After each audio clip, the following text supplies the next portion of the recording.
Today's lesson, classifying triangles.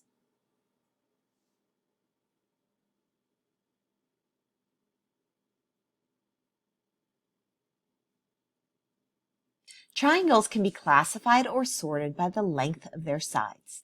Equilateral triangles have sides that are all the same length.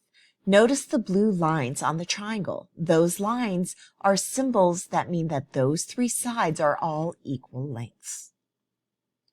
An isosceles triangle has two sides that are the same length. Notice the two blue lines. Those two sides are equal, and the third side is not. Scalene triangles have no sides that are the same length. Notice there are no blue lines anywhere. Triangles can also be classified or sorted by the measure of their angles. Right triangles have one angle that is a right angle, or 90 degrees. The square in the corner is a symbol that shows that that angle is a 90-degree angle.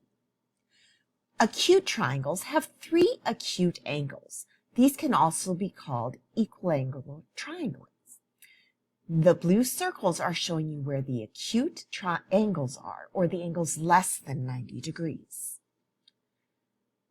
An obtuse triangle has one obtuse angle, an angle greater than 90 degrees.